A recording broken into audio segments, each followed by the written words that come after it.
மானமும் அறிவும் மனிதனுக்களுக்கு வணக்கம். ஒவ்வொரு நாளும் செய்தித்தாள்கள்லையும் சமூக வலைதளங்கள்லையும் பாலியல் வன்கொடுமை நடந்தேறுவதை நம்ம பார்த்துக்கிட்டு தான் இருக்கோம். இது அடுத்த வீட்டில் நடக்கிற வரைக்கும், பக்கத்து வீட்டில் பார்க்குற வரைக்கும் இது நமக்கு வெறும் செய்தியாகத்தான் தெரியும். அதுவே நம்ம வீட்டில் நம்ம குழந்தைங்களுக்கு நடக்கும்போது தான் இதோட வலியும் வேதனையும் நமக்கு புரிய வரும். இன்று ஒருவனுக்கு ஒருத்தி என்று பண்பாடு ஒழுக்கத்தோடு வரையறுக்கப்பட்ட ஒரு நாட்டில் எப்படி இவ்வளவு பாலியல் வன்கொடுமை நடந்திருக்கின்றது?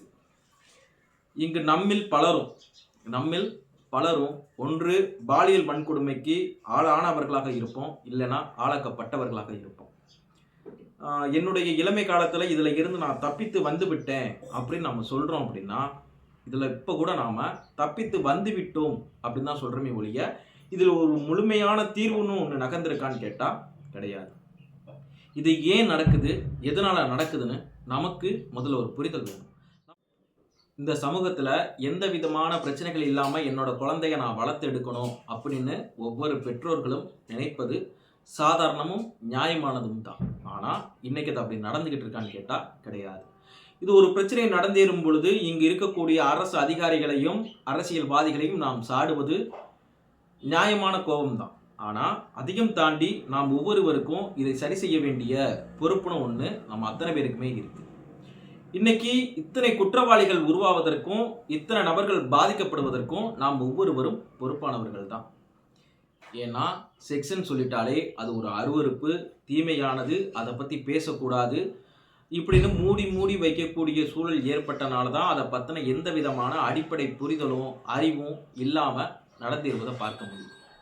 இன்னும் சொல்ல போனால் செக்ஸ் என்பதை எல்லோருமே பேசும் பொழுது அது ஒரு வக்கிரமான ஒரு விஷயமாகத்தான் பார்க்கிறார்கள். ஏன்னா இங்கு காமம் எனும் ஒரு உணர்வை இழிவுபடுத்தியும் புனிதப்படுத்தியும் அதற்கு இருக்கக்கூடிய நடைமுறை விஷயத்தை சிதைச்சதின் விளைவு இன்னைக்கு முழுமையாக குழந்தைகள் பாதிக்கப்பட்டு கொண்டிருப்பதை நம்மளால பார்க்க முடியுது.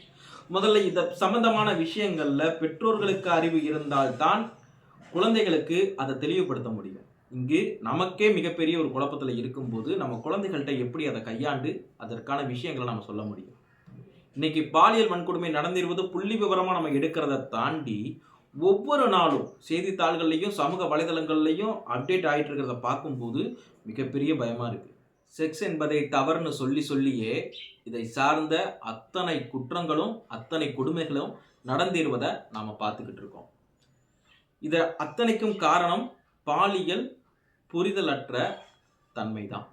ஏன்னா இது ஒரு மூடி வச்சு இதை பற்றி பேசக்கூடாது, இதை பற்றி படிக்கக்கூடாது, இதை சார்ந்த ஆய்வுகள் செய்யக்கூடாது. ஏன்னா ஒரு காமம் செக்ஸ் என்பதை பேசினாலே ரொம்ப ஒரு வக்கரமாக பார்க்கக்கூடிய ஒரு அறியாமையின் புத்தியின் விளைவு இன்னைக்கு இவ்வளோ பெரிய ஒரு கொடுமையான சம்பவங்களை உருவாக்கியிருக்கு. இதுக்கு முன்னாடி இருந்த தலைமுறைக்கு இதெல்லாம் யார் சொல்லி கொடுத்தா, இதெல்லாம் எப்படி தெரியும் அப்படின்னு கேட்டோம் அப்படின்னா, இதற்கு முந்தைய தலைமுறையினருக்கு ஒரு ஆரோக்கியமான ஒரு பாலியல் கல்வி கிடைத்திருந்தால் நிச்சயமாக இந்த தலைமுறையில் ஒரு பாலியல் குற்றங்கள் நிகழாமல் இருந்திருக்கும், குற்றவாளிகள் உருவாகாமலும் இருந்திருப்பாங்க. பாலியல் ரீதியான இவ்வளவு குற்றங்கள் நடக்கும்போது நாம் ஏன் இந்த பாலியல் சார்ந்த விஷயங்களை ஒரு புரிதலை நம்ம குழந்தைங்கள்ட்ட நம்ம குடும்பங்கள்ல நம்ம பேசாமல் இன்னும் அமைதி காத்துக்கிட்டு இருக்கோம், வாயை மூடிக்கிட்டு இருக்கோம்னு தெரியல. இதை இன்னும் பேசாமல் அமைதி காத்து கொண்டு இருக்க இது மாதிரியான பிரச்சனைகள் தொடர்ந்து நடந்தேறிக்கத்தான் இருக்கும். நாம் எடுத்த எடுப்புலையே இதை ஏன் அவங்க கேட்கல, இதை ஏன் அவங்க பேசலை, இதை ஏன் தண்டனைகள் விரிவாக்கப்படலை, தண்டனைகள் தலையெடுக்கக்கூடிய நாடுகளில் கூட, தண்டனைகள் கடுமையாக கொடுக்கக்கூடிய நாடுகளில் கூட தொடர்ந்து குற்றங்கள் நடந்துக்கிட்டு தான் இருக்குது. அதனால குற்றங்கள் அங்கே நடக்கலன்னா சொல்ல முடியாது. இங்கு குற்றங்கள் நடந்ததுக்கு பின்னாடி ஒருவருக்கு நாம் தண்டனை கொடுப்பதை தாண்டி அந்த குற்றங்கள் நடக்காமல் இருப்பதற்கு நாம் எந்த மாதிரியான ஒரு அறிவை ஒரு புரிதலை நாம் ஏற்படுத்தியிருக்கோங்கிறது ரொம்ப முக்கியம். பாலியல் சார்ந்த விஷயங்களை நம்ம குழந்தைகளை நம்ம சொல்லிக் கொடுக்கணுமா நம்ம யோசிச்சுக்கிட்டு இருந்தோம் அப்படின்னா, நாம் சொல்லிக் கொடுக்காத விஷயங்கள் எங்கேயோ யாரோ ஒரு இடத்துல தவறாக கற்பிக்கப்படும். நம்மளை விட நம்ம குழந்தைங்களுக்கு இந்த பாலியல் சார்ந்த விஷயங்களை, பாலியல் புரிதலை நம்மளை தாண்டி வேறு யார் இங்கே நல்லபடியாகவும் ஆரோக்கியமானதாகவும் சொல்லிக் கொடுக்க முடியும்?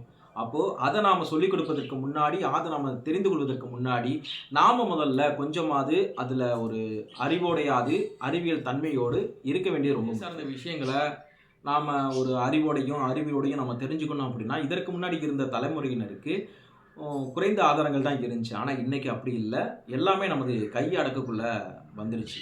அப்போ இதை நம்ம குழந்தைகளுக்கு கற்பித்து கொடுக்கறதுக்கு நாம் எதை ஒரு சரியான வழியில் நம்ம எடுக்கணும்னு இருக்குது.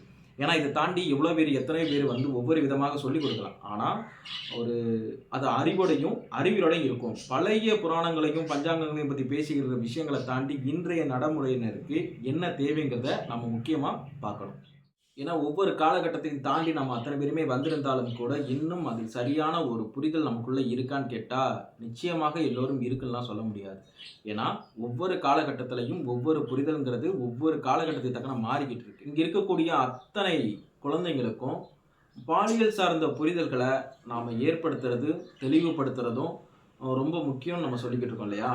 அப்போது ஒரு பால் உறுப்புக்கான ஒரு பெயர்களே நம் குழந்தைகள் நம்மகிட்ட கேட்கும்போது எத்தனை பேர் தங்கு தடையின்றி தயக்கம் இல்லாமல் கூச்சம் இல்லாமல் சொல்கிறோங்கிறத நம்ம யோசிச்சு பார்க்கணும். ஏன்னா இங்கு பால் உறுப்புகள் சார்ந்த அத்தனை வார்த்தைகளுமே கெட்ட வார்த்தைகளாகவும் கிண்டலுக்குரிய வார்த்தைகளாகவும் மாறி இருக்கு. ஒரு ஆரோக்கியமான ஒரு வார்த்தைங்கிறது நமது பயன்பாட்டு பட்டியலே கிடையாது. அப்போ இதையே நாம் முதல்ல சொல்லிக் கொடுக்கறதுக்கு நம்மளால் முடியாத போது தயக்கம் ஏற்படும் போது நமது குழந்தைகளை நாம் ஆபத்திலிருந்து எப்படி காப்பாற்ற போகிறோம்? இங்கு மாத விலக்கு என்பதை தீட்டணும், சுய இன்பத்தில் ஈடுபட்டால் ஆண்மைக்குறவி ஏற்படணும், தன் பாலின ஈர்ப்பு என்பதை மனம்னு அறிவியலேயே ஏகப்பட்ட குளறுபடிகள் இருந்தாலும் நமது குழந்தைங்களுக்கு அதை அறிவோடும் அறிவியலோடும் நம்ம சொல்லிக் கொடுக்க வேண்டியது நமது ஒவ்வொருவரின் பொறுப்பு. இன்னும் அதை பற்றின கேள்விகள் நம்ம குழந்தைகள் வந்து நம்மகிட்ட கேள்வி கேட்கும்போது நாம் வாயை மூடு அமைதியாக இரு அப்படின்னு சொல்லியே அவர்களை மட்டம் தட்டி இன்னும் அவர்களை ஒரு குற்றவாளியாகவோ அல்லது குற்றத்திற்கு ஆளாகக்கூடியவர்களாகவோ நாம் உருவாக்காமல் அதை தெளிவுபடுத்த வேண்டியது நம்ம ஒவ்வொருவரின் பொறுப்பு. அதனால் பாலியல் சார்ந்த ஒரு புரிதலை நமக்குள்ளே நாம் ஏற்படுத்துவதையும் கல்வி என்பது நமக்கு எப்படி அடிப்படையான ஒரு உரிமையோ அதே போல் பாலியல் சார்ந்த விஷயங்களை பாலியல் சார்ந்த கல்வி முறைகளை பள்ளிக்கூடங்கள்லையும் குழந்தைகளுக்கும் கற்பிக்கும் பொழுது பாலியல் இன்பம் இயல்பானதுன்னும் குழந்தைகளுக்கு ஏற்படக்கூடிய ஒரு தயக்கத்திலிருந்து குழப்பத்திலிருந்து விடுபடுவதற்கான ஒரு வாய்ப்பாகவும் அமையுது. பாலியல் கல்வி பெருகும் போது ஆபாச படங்களை போய் தேடுவதும் இந்த பெண் பிள்ளைகளை முறைத்து பார்த்து இந்த சிற்றின்பத்தில் ஈடுபடக்கூடிய நடவடிக்கை என்பது குறையும். இன்னும் பக்குவப்பட்ட ஆரோக்கியமான உறவின் மீது ஒரு நம்பிக்கைங்கிறது ஏற்படும். ஆபத்துக்கள் நெருங்கும் போது அதை கண்டறியும் நுண்ணறிவும் வளர்ச்சி அடையுது. அப்போது பாலியல் சார்ந்த விஷயங்களை வீட்டில் பெற்றோர்களிடமோ ஆசிரியர்களிடமோ சக மாணவர்களிடத்திலும் வெளிப்படையாக ஒரு ஆரோக்கியமான விஷயத்தை வெளிப்படையாக பேசும்பொழுது அது நிச்சயமாக அதில் இருக்கக்கூடிய குழப்பமும் கேள்வியும் நீங்கி அதில் ஒரு தெளிவு நிலையும் ஒரு புரிதலை ஏற்பட்டு நிச்சயமாக சில பிரச்சனைகளில் இருந்து இது மாதிரியான பாலியல் குற்றங்களில் இருந்து விடுபடுவதற்கான வாய்ப்புகள் நிறையவே இருக்குங்கிறத பார்க்க முடியுது. இந்த பாலியல் சார்ந்த கல்வியை ஒரு ஆரோக்கியமாக அறிவியலோடு நம்ம சொல்லிக் கொடுக்கல அப்படின்னா இந்த சமூகத்தில் ஒரு குற்றவாளியை உருவாக்கிக்கிட்டு இருப்போம், இல்லைன்னா ஒரு குற்றத்திற்கு ஆளாக்கக்கூடிய நபர்களை உருவாக்கிக்கிட்டு இருப்போம். அதனால நிச்சயமா பாலியல் சார்ந்த விஷயங்களை நம் குழந்தைங்களுக்கு நம்ம வீட்டில் இருந்தாவது நாம் முதல்ல தொடங்க வேண்டியது ரொம்ப அவசியமாக இருக்கக்கூடிய ஒவ்வொரு பெற்றோர்களின் கடமை இந்த சமூகத்திற்கு தகுதியான மனிதர்களை நமது வீடுகளில் இருந்து அனுப்புவது தான். நன்றி. சாசத்தோட சம்பிரதாயோட வெங்காய விளக்கமாத்தோட அறிவு பேச